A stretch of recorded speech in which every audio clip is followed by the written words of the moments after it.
Beetle.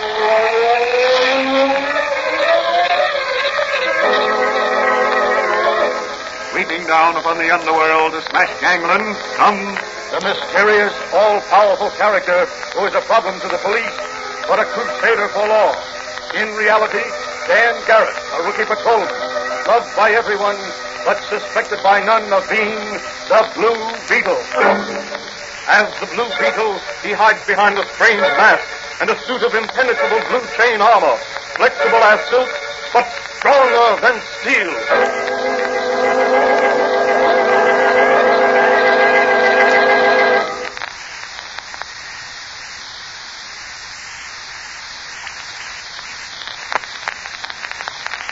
Today's episode of the Fox feature, The Blue Beetle, is entitled Two Rackets in One. Like all rackets, the trucking racket and the poultry racket are made possible by the connivance of dishonest politicians with underworld crooks. At present, York City is faced with two wars, a trucking war and a poultry war.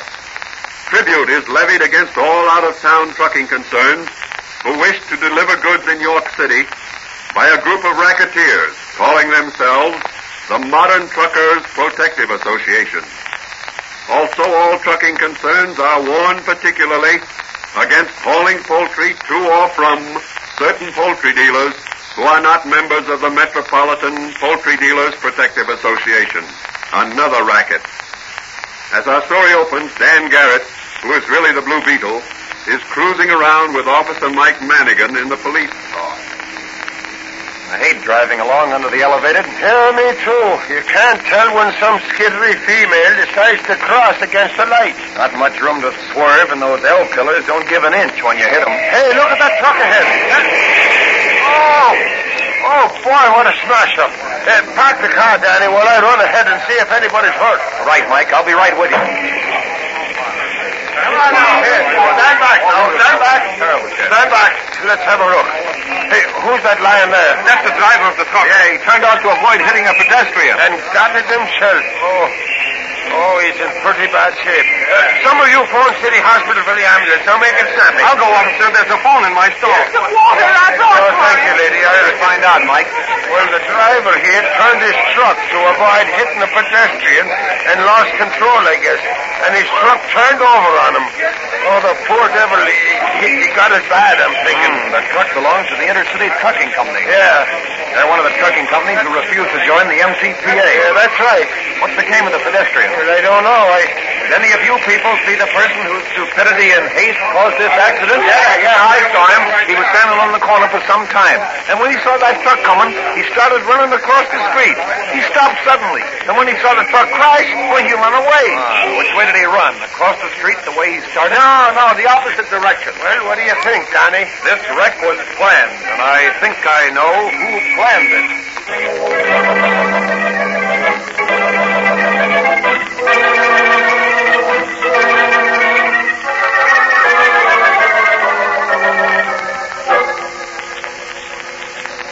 Calling cars 42 and 47. 47? Calling That's cars us, Danny. 42 Yeah, I wonder what's up. and 47. Go to 1327 Rankin Street. There is a fire in a garage. Come on, Danny, let's step on it. 42 and 47.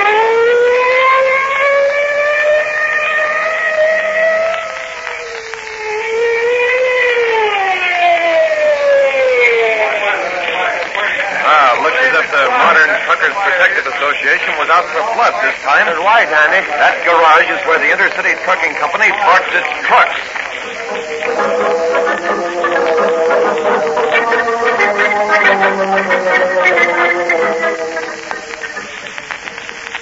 Calling car 47. Calling car 47. Go to 3rd and Pine Street. There's been an accident. Give it a gas, Danny. Oh, boy, this is our busy day.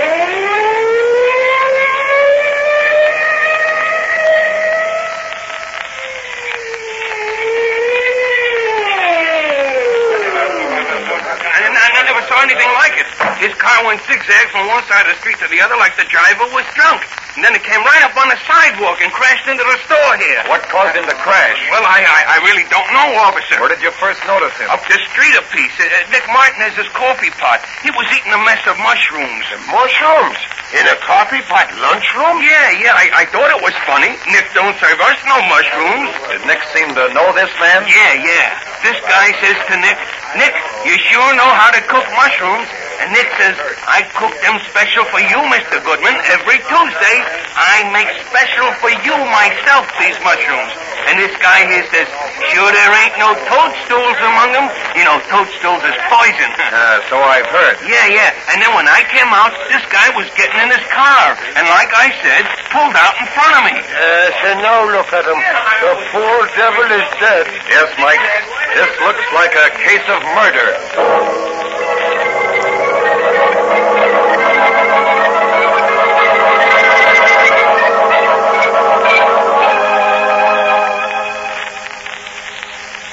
Danny, you've had a busy day. Yes, Doc, and an interesting one.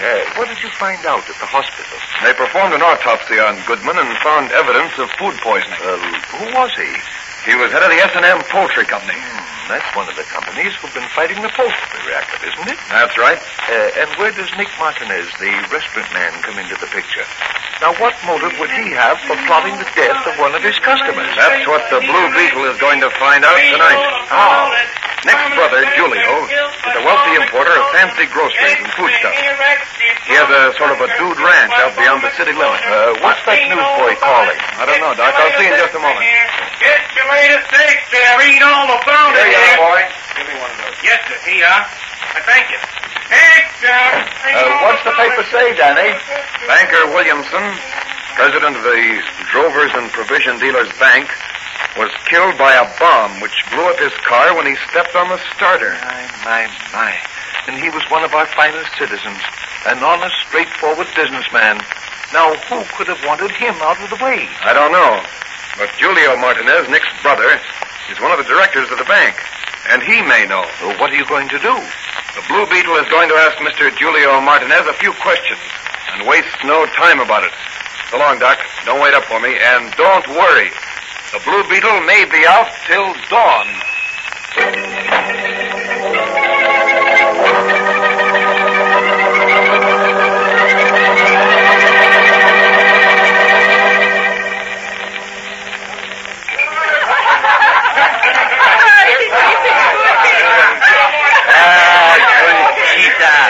You're one cute senorita. Come, give Julio the big kiss. Conchita like the big rich man, the big kiss. Is that good, no? No. Oh, my God, it is not good. It's not big enough. Then here is a bigger one. That is better.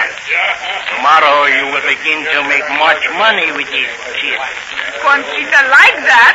What Conchita do? Conchita meet with rich man who will not do what Julio wants. Conchita make rich man's wife jealous. Oh, me, I like to make other women jealous. That is fun. See, Conchita will have much fun, but not this rich man. Pedro. Si, senor.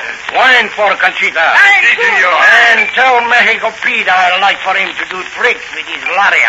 Si, senor. I bring him pronto. And now, my friends, we will eat, huh? For you, my brother Nick has made chili con carne. And his specialty, mushrooms a la Martinez. What is this sound? It's the Blue Beetle signature. He must be. He is here. And what, may I ask, is the cause for your visit to me, Blue Beetle? This is not the masquerade party.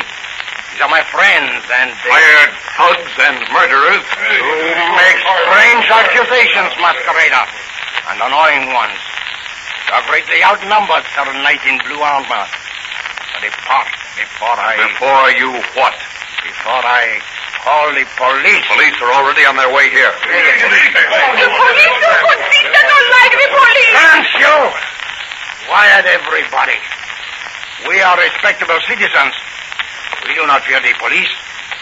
Why have you called them, Masquerada? To pick up the murderers of banker Williamson, poisoner of Samuel Goodman, the rotten gang of racketeering crooks. Grab them, men! Bring the machete! Put that gun down, Pedro. And you're next, Julio. And as for you, Nick, with your machete, I'm allergic to knives, so drop it. Don't try to run away, Julio. I want you as a special guest for the police. Good work, Peter. Grip the Blue Beetle with your lariat. What I do now, senor? Sit on him and put gag in his mouth.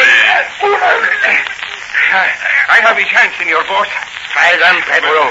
Pete, throw your lariat over that beam there and haul the Blue Beetle up by his feet. Then tie the end of the lariat to the post on the stairway. Si, senor, I do. But my lariat, she is good one. Now I will buy you another one.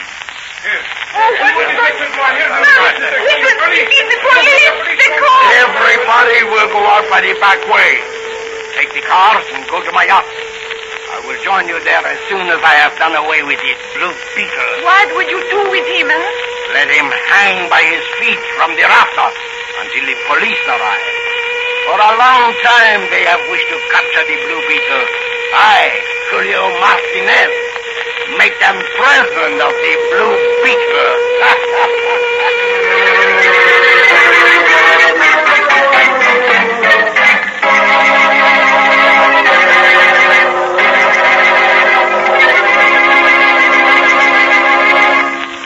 What will happen when the police arrive? Will they capture the Blue Beetle? Or will he free himself and escape to pick up the trail of Julio Martinez and his gacketeers? These questions will be answered in the next episode of The Blue Beetle.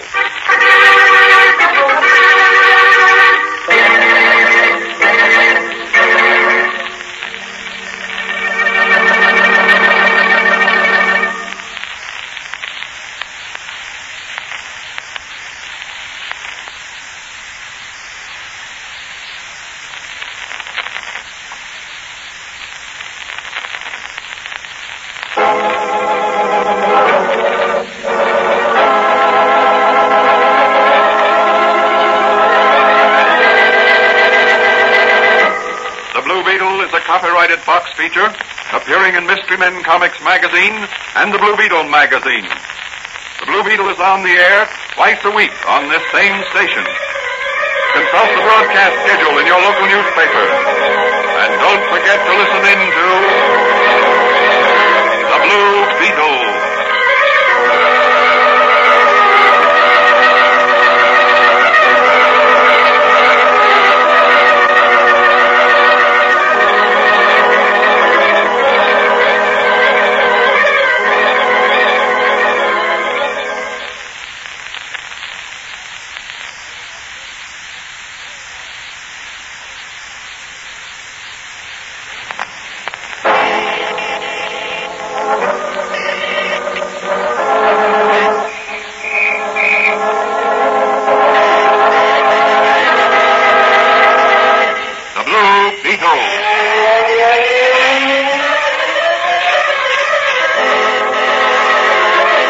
Sweeping down upon the underworld to smash gangland comes The mysterious, all-powerful character who is a problem to the police, but a crusader for law. In reality, Dan Garrett, a rookie patrolman, loved by everyone, but suspected by none of being the Blue Beetle. As the Blue Beetle, he hides behind a strange mask and a suit of impenetrable blue chain armor, flexible as silk, but stronger than steel.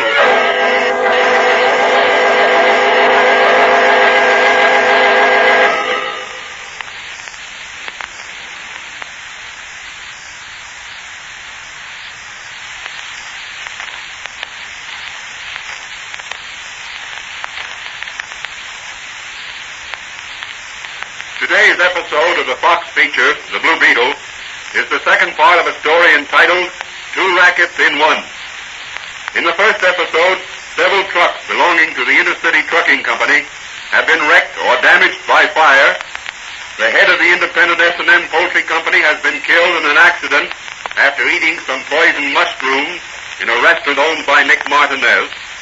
And both the Intercity Trucking Company and the S&M Poultry Company have refused to join or pay tribute to so-called protective associations which Dan Garrett believes are operated by Julio Martinez, wealthy brother of Nick. Also on the same day, J.L. Williamson, president of the Drovers and Provision Dealers Bank, of which Julio Martinez is the director, has been killed by a bomb attached to the starter of his motor car. As the episode ended, the Blue Beetle, who interrupted a gay party at Julio Martinez's home in the hope of bluffing some compromising admission out of him, is involved in a fight with Julio's hirelings. As he is chasing Julio, he is tripped up by a lariat in the hands of Mexican Pete. The crooks, before fleeing, gag and bind him and string him up by the feet from a large crossbeam as the sound of police sirens fade in.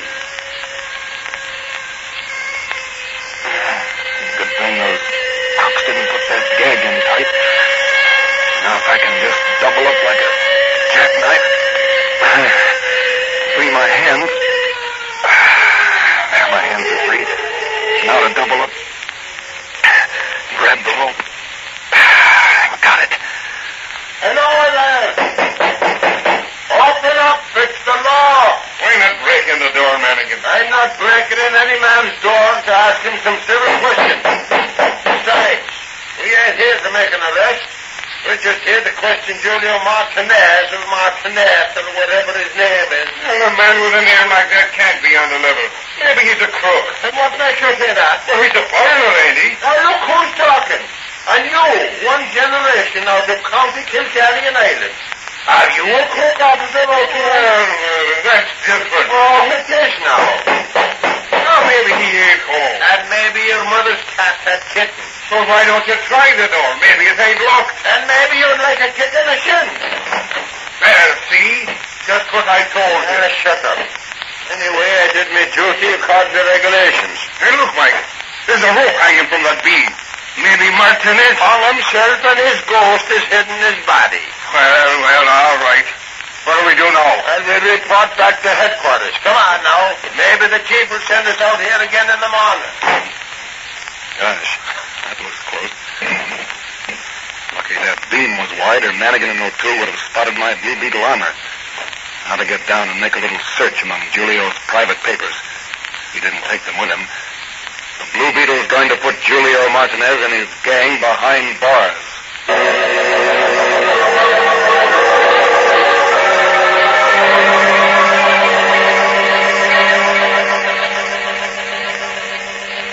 Well, Daddy, you had a narrow squeak last night. Yes, but I got what I went after.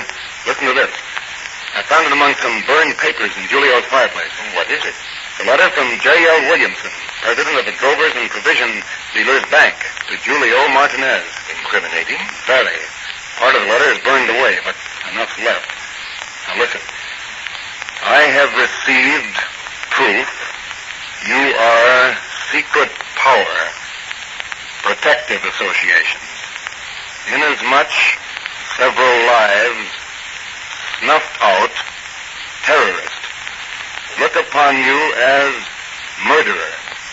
Unless you resign directorship, bank, I shall turn evidence over to, and that's all except the signature. You had the goods on Martinez, apparently. Yes, and this letter will help to hang Senor Martinez. But first you'll have to catch your man. Didn't you say you heard him tell his men to meet him aboard his yacht? That's right. Well, what are you going to do? The Blue Beetle is going to commandeer the fastest plane he can find and scour the seacoast. Well, so long, Doc. The Blue Beetle's going to fly high, fast, and true. Tomorrow at this time, the trucking and poultry rackets will be smashed.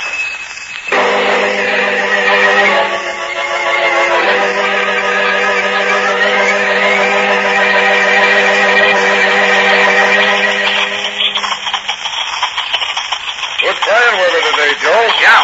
Understand the Army's going to test those new bomb sights this morning. Yeah, there's one of the bombers over there now. Boys ran it out of the hangar a few minutes ago. Hey, look. There's someone there driving out to the plane. See that low-slung roadster there? Yeah. That's not an Army car either. Come on, let's see who it is. Yeah. Looks like that mysterious guy who's always wearing blue chain armor and a mysterious mask. The Blue Beetle? Yeah, that's it. Come on, we better speed up.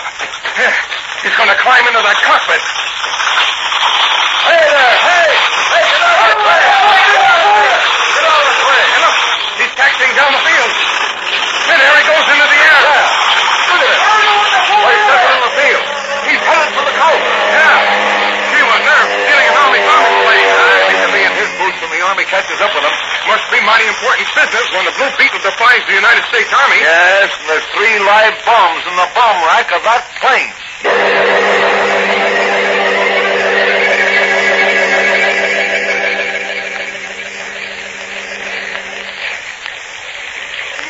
This yacht is beautiful, and the weather is beautiful, and... Conchita, she is beautiful.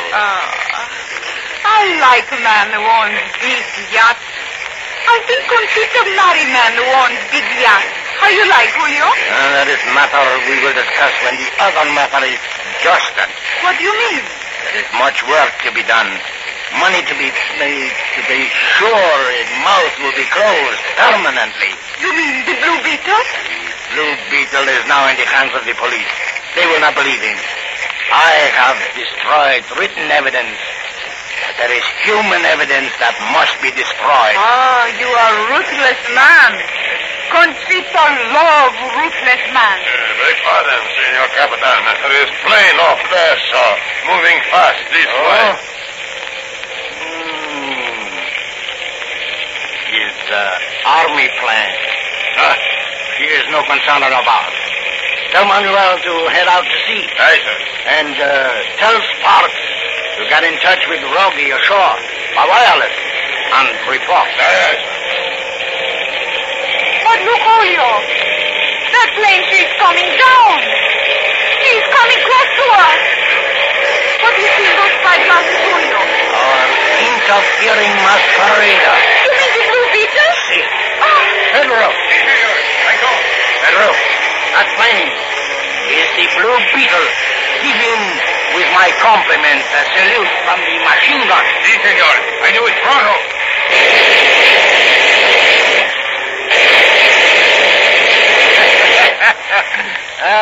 Pedro is one good shot, huh?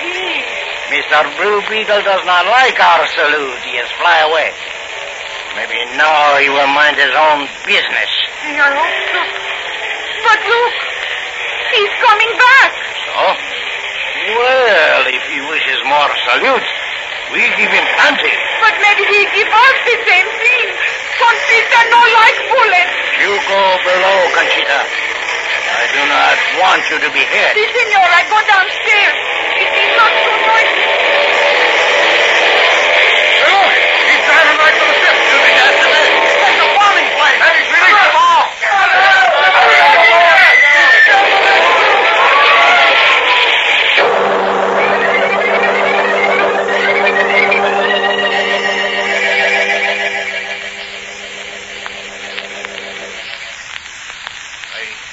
Julio and some of his men were killed when he bombed his yacht, Danny. Yes, but Conchita and Julio's brother Nick were rescued by the Coast Guard.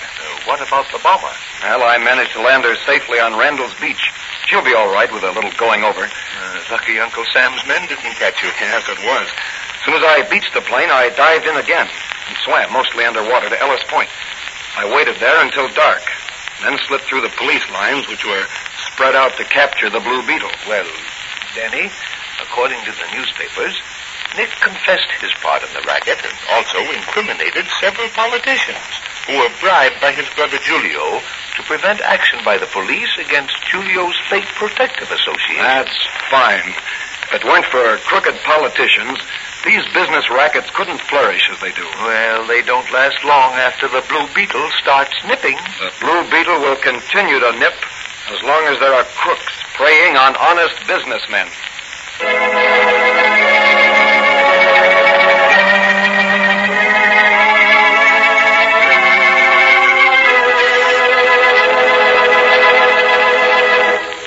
And so 2 rackets were smashed by the Blue Beetle with 1 bomb. The lesson of this story is that the rackets in this country are being rapidly eliminated by aroused citizens and the agencies of law and order. What new adventures await the Blue Beetle in his one-man crusade against crime and the underworld? Can he continue to outwit the forces of evil? These questions will be answered in the next adventure of the Blue Beetle.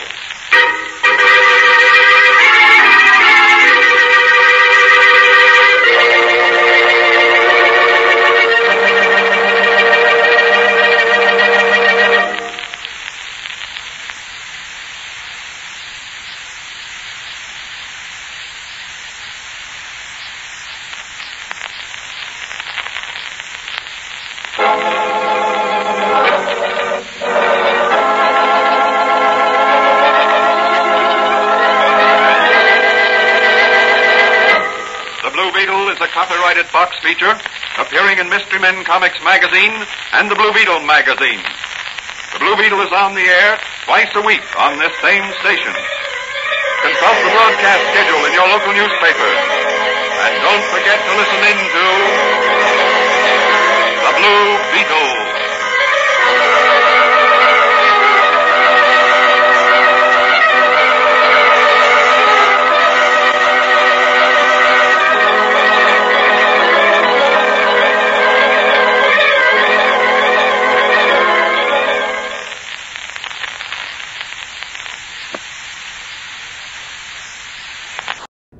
Alright, that's the end of our first episode. We'll get to the second part in 5 minutes. Until then, do whatever you want for the next 5 minutes. Unless it's illegal, then don't do it. Blue Beetle will find you.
Alright, this marks the end of the 5-minute break. Here comes part 2. Woo!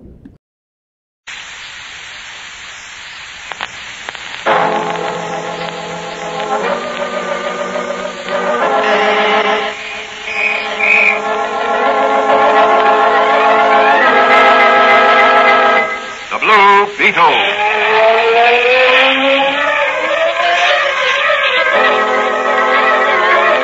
Sweeping down upon the underworld to smash gangland comes The mysterious, all-powerful character who is a problem to the police, but a crusader for law. In reality, Dan Garrett, a rookie patrolman, loved by everyone, but suspected by none of being the Blue Beetle. As the Blue Beetle, he hides behind a strange mask and a suit of impenetrable blue chain armor, flexible as silk, but stronger than steel.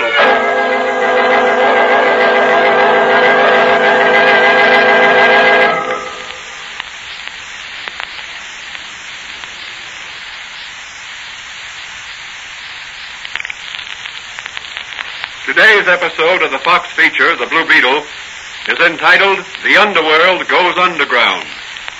Rival construction companies submitted low bids for digging a tunnel under Eastern Valley River from York City to Paradise Island. The Dunlap Construction Company was awarded the contract. Many citizens and some of the newspapers believe young Reginald Dunlap's engagement to the daughter of Commissioner of Public Works Morrison was the main reason he got the contract for his company. Since work started on the tunnel, more than the average number of accidents have occurred in the workings. Strong pressure has been brought to bear on Commissioner Morrison by politicians and newspapers to cancel Dunlap's contract and give it to the Jenkins Company. During previous and less honest administrations, the Jenkins Company had a virtual monopoly on all city construction work. As our story opens, Patrolman Dan Garrett, who is really the Blue Beetle, is discussing the matter with his friend and confidant, Dr. Franz. I'm convinced, Doc, that there's dirty work going on at the tunnel. What makes you so certain? The past record of the Dunlap Company, for one thing. Before this tunnel job, they enjoyed the reputation of having fewer casualties on their jobs than any other construction company in the country. This is a very difficult and hazardous job. It is. But the Dunlap people have had other jobs just as hazardous. Yes, that's true. I went to college with young Dunlap, and I know he's a capable fellow. When the old man died recently, Reggie took over the business. He's done a good job with it so far. Well, what's causing all these accidents and so many men getting the bend? I don't know. But I'll bet some group is trying to undermine Reggie. It's a ticklish situation for the commissioner. Yes, I can see it is. He wants to favor his prospective son-in-law, yet he can't disregard the dangerous situation that exists. Excuse me, Danny. There's someone out front in the store. Yeah, it's only me, Doc. Why, hello, Mike. Hello. Come on back in the laboratory. Danny's here. Hello, Mike. Hello, Danny. I was looking for you. There's trouble over at the Mid-City Tunnel, and we've been assigned to investigate. Okay, I'll be right with you. Anybody hurt, Mannigan? Yeah, I think Mr. Dunlap himself was hurt. Reggie Dunlap? Yeah, I think so. Well, come on, Mike. Reggie's a friend of mine. So long, Doc. See you later.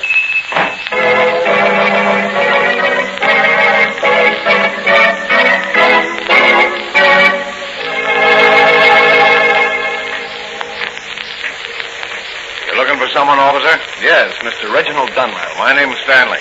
I'm the night superintendent. Mr. Dunlap is in the airlock being decompressed. Can I see him? I'm afraid not. Not at the moment. What happened? Mr. Dunlap was down in the tunnel inspecting the work. Got word that his fiancée, Miss Morrison, had been thrown from a horse while riding in the city park. He immediately rushed to the service here without spending enough time in the decompression chamber. He got a severe attack of the bends. Well, I'd like to see him. I'm a personal friend of his. In a half hour, perhaps. He's back in the decompression chamber. I see. Was Miss Morrison hurt by the fall? Broken arm, I believe. She's at City Hospital. Well, thanks, Mr. Stanley. I'll take a run over there and drop back here in half an hour. Hey, what's doing, Danny? Drive me over to the city hospital, Mike. Miss Morrison's been injured. Can't see Dunlap for half an hour. He's being treated for the bends. Oh, bends, is it? That's what them tunnel workers get, ain't it? Yes. Well, what causes it, Danny? Well, in order to keep the rock and mud from falling in and crushing the tunnel workers, or sand hogs as they're called, compressed air has to be forced into the tunnel until the air pressure against the sides and roof of the tunnel is as great as the pressure of the riverbed and water above the tunnel. Yeah, I can understand that, but... Pressure may vary from 40 to 60 pounds to the square inch. Oh, that must be tough on those sand hogs. It is.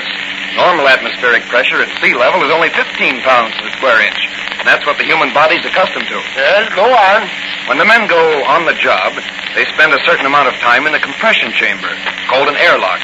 While in the airlock, the air pressure is gradually increased to a point where it equals the pressure in the tunnel.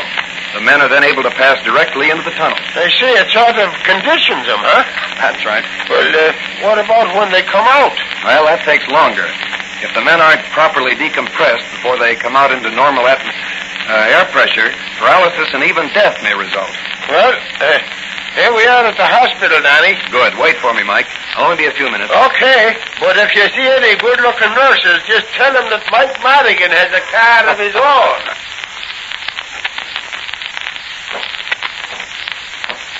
You'll find Miss Morrison in that room right there. Thank you, nurse. Come in. Yes? Oh, what is it, officer? Has something happened to Mr. Dunlap? Now, don't worry, Miss Morrison. Nothing serious has happened. I happen to be an old college mate of Reggie's, and I heard you were here. Oh. I wanted to ask you a few questions about your accident. Will you help me? Why, of course I will. I'll do everything I can to help Reggie. Well, now, tell me what happened to you. Well, I was riding along the bridle path in City Park when suddenly a man dashed out from behind some bushes, waving his hands and shouting. My horse shied and started to run away. I stepped off my saddle and fell.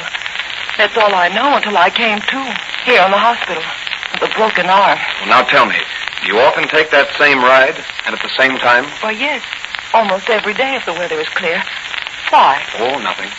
Well, I've got to hurry back and see Reggie, Miss Morrison. Now, don't you worry anymore. Just take it easy and let that arm of yours set. I'm going to find the answer to these mysterious accidents.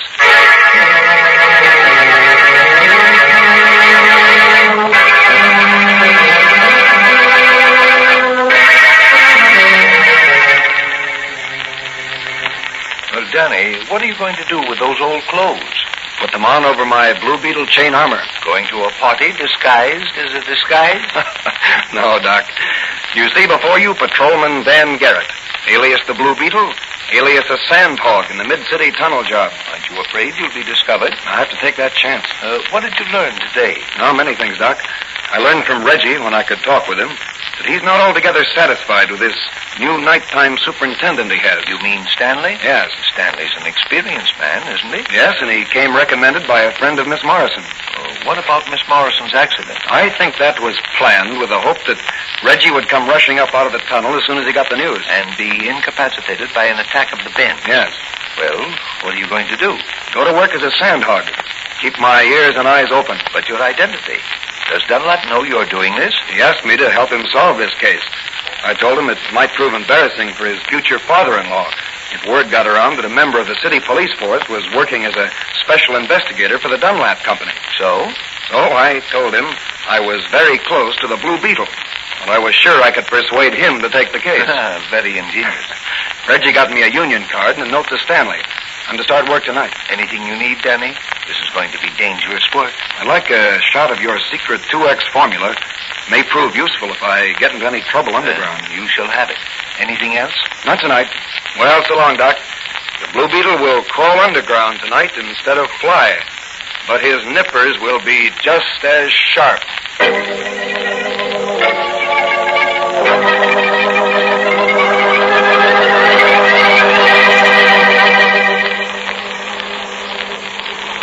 You're new on this job, ain't you? Yeah. You one of Stanley's men? I was hired by Mr. Dunlap. Oh, What difference does it make? plenty. The men Stanley's hired are out for no good. They're troublemakers. What do you mean? I've worked with some of them before.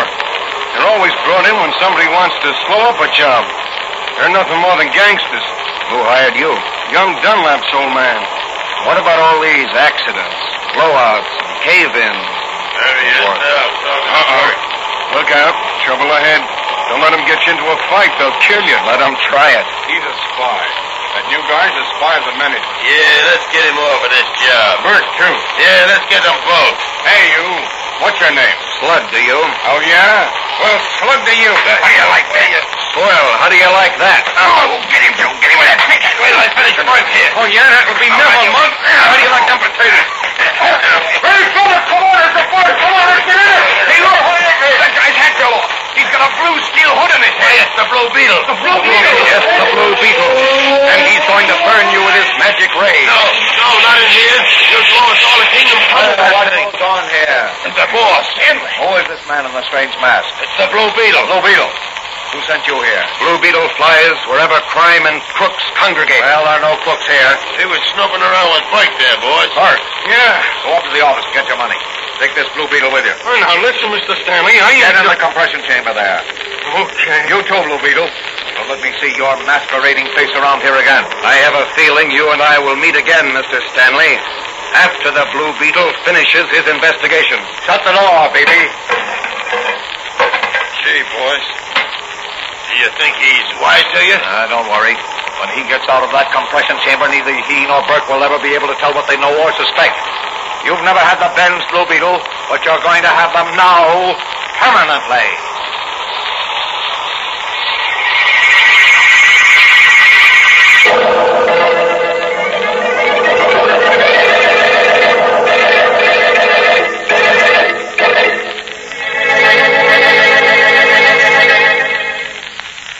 What will happen to the Blue Beetle in the compression chamber in the tunnel beneath the great river? Will Stanley's quick decompression of the air in the chamber kill or permanently paralyze the Blue Beetle?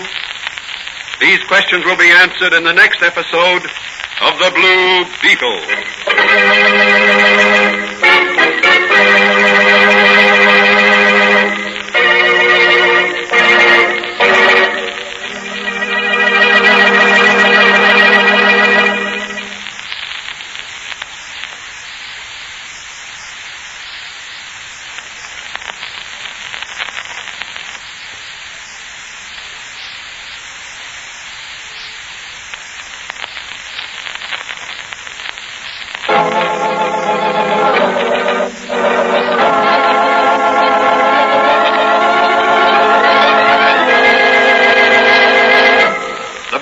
Is a copyrighted Fox feature appearing in Mystery Men Comics magazine and the Blue Beetle magazine.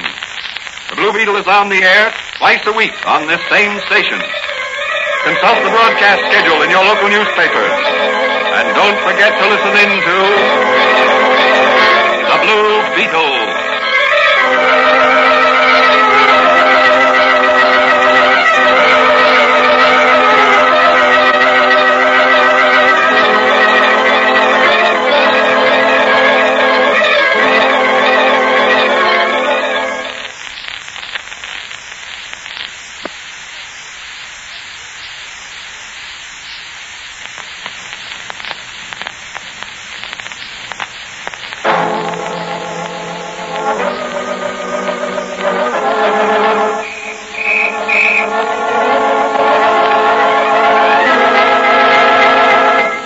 Blue Beetle.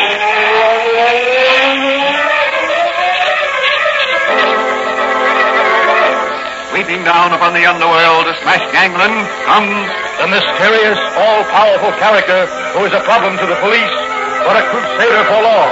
In reality, Dan Garrett, a rookie patrolman, loved by everyone, but suspected by none of being the Blue Beetle. As the Blue Beetle, he hides behind a strange mask and a suit of impenetrable blue chain armor, flexible as silk, but stronger than steel.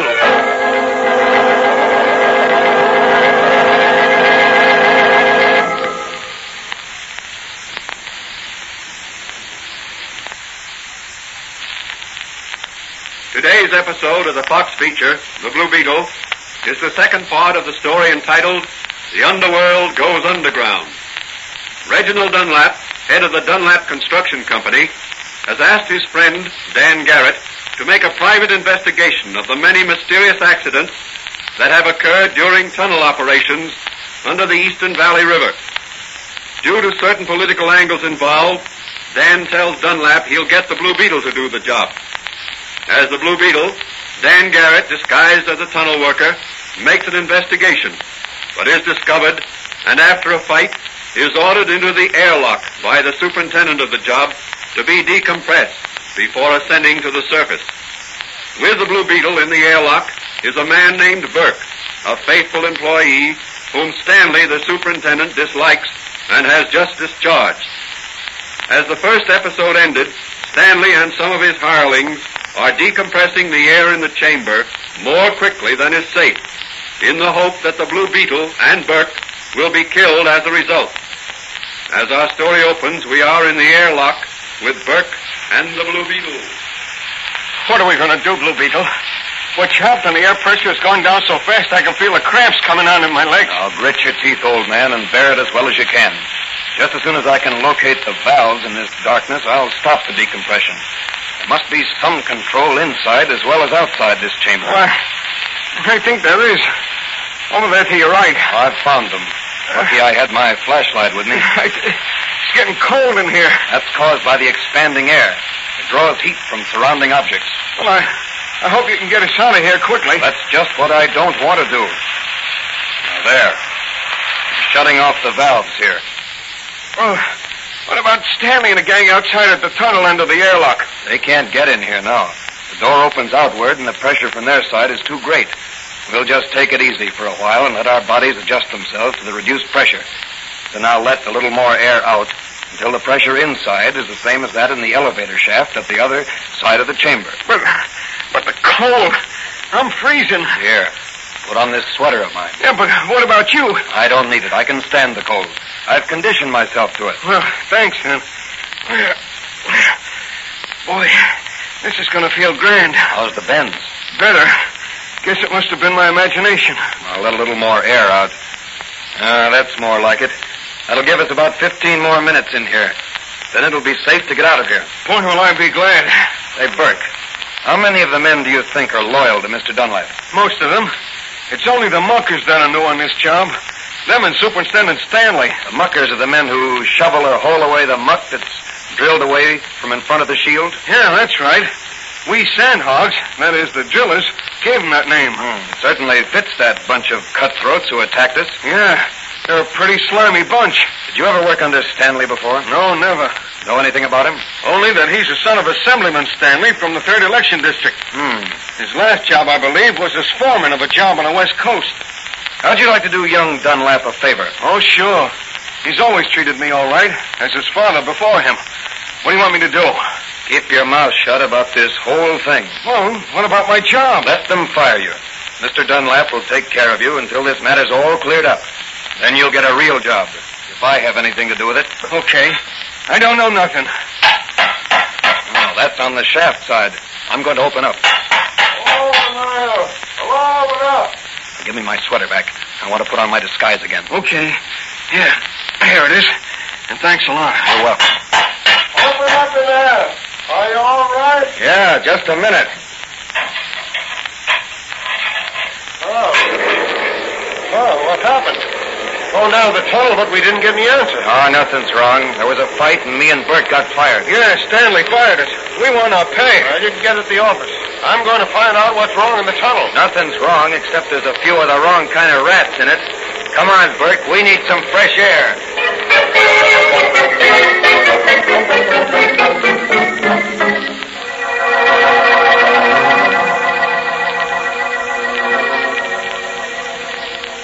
Now, here's the blueprint of the entire project.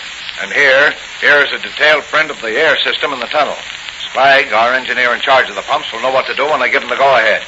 Now, your job, Fluky, is to see that the steel emergency curtain is jammed, so it won't fall when the explosion blows a hole through the roof and lets the river flood the tunnel. Sure, I got you. We want to make this accident a good one. You can count on me, boss. But make sure you get into the airlock as quickly as possible. I don't want to lose any of our men. Well, how you going to work it? Some of us are working up at the shield. I'll be right there where the water will break through first. Well, I'll see that they get a signal in advance. They'll suddenly decide to strike. They don't like the conditions under which they're working. Now, all of you men, those that I've hired, start back toward the airlock to the decompression chamber before coming up out of the tunnel. When most of you are near the airlock, I'll give the signal, and Mr. Reginald Dunlap's construction company can wind up its affairs. Hey, what's that noise? The Blue Beetle. The Blue Beetle, Yes, and he's going to miss. You're unwise to get in my way again, Blue Beetle. I failed last time, but this time I'm going to make sure. Missed me, but I won't miss you, Stanley. That's for Dunlap, and that's for Burke. Hey, don't let this guy get through here. Hit him with something, Fluky. Bullets ain't no good against the Blue Beetle. Get the chair out. Sit in it. And that takes care of you. I'll just take these plans and be on my way. I don't think there'll be any more accidents, Mr. Stanley. Boy, what a wallopy back. Hey, Stanley. What about it? He's got our plans. Blue Beetle exposure. Let him try it. He's an outlaw, wanted by the police. He doesn't dare appear in any court to testify. Besides, those blueprints are meaningless after the danger's done. Now, what are you going to do? Phone Scraggs and tell him to pull the job at once.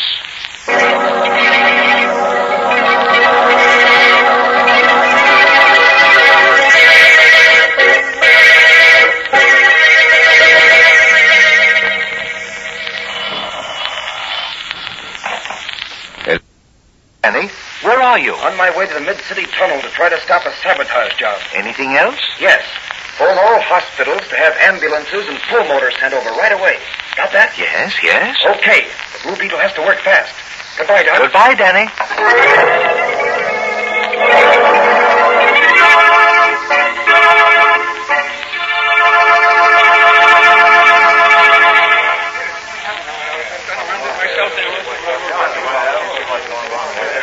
What's the matter? There's been an accident below. Explosion. Blowed a hole through the riverbed. Anybody hurt? Well, I don't know yet. Blue Beetle's down there. Blue Beetle? What's he doing? Rescuing sandhogs, I heard. Well, he can do it if anybody can. I read a while back where he saved 15 lives. Oh, let me in. Let me in. The water's coming. I was here first. I've got a wife and kid. Take it easy, one at a time. Now, back up there. Let him through, or I'll club you. The water's around my feet. One at a time through that door. There's room for all in the airlock. We're really breaking through. Emergency door gateway. Here comes the water. In you come. That's the last man, isn't it? Good. Now, help me with this door.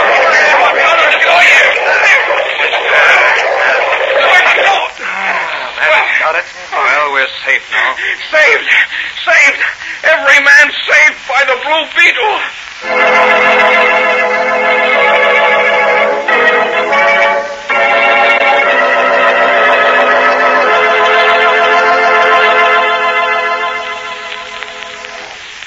Well, Danny, how do you feel after your strenuous battle today? Oh, I feel fine. That 2X formula certainly puts the vitality in this old carcass of mine. You did a brave and noble thing tonight, Danny. Saving all those men. That was the Blue Beetle's work, Doc. Yes. But the Blue Beetle is Dan Garrett. And Dan Garrett is vice versa. And you know who's a happy man tonight? Reggie Dunlap, I suppose. Now that his enemies have been exposed. Yes, I guess he's happy. But I don't mean him. I mean Burke. Burke? Yes, Burke. The man who got fired when Stanley discovered my Blue Beetle disguise in the tunnel. Well, what about Burke? Well, Burke took over the operation of the pumps. And as a reward for his work, Reggie has given him that job permanently. Ah, that's splendid. Well, what are you going to do now?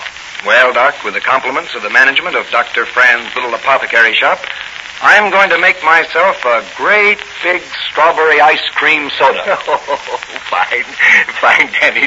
That's a great idea. And you know, I think I'll have one with you. Come out in front of the store. We'll sit up at the counter and be our own best customers.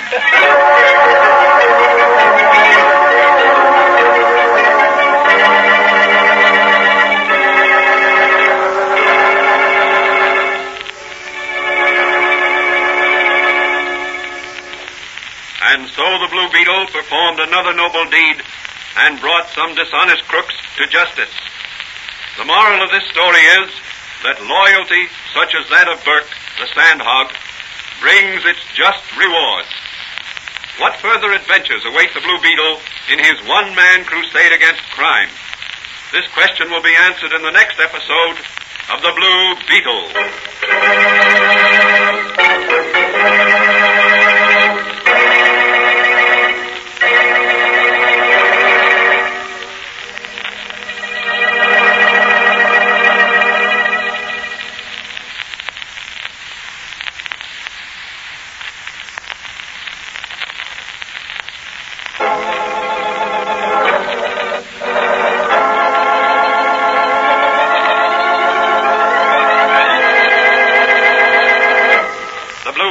Copyrighted Fox feature appearing in Mystery Men Comics magazine and the Blue Beetle magazine.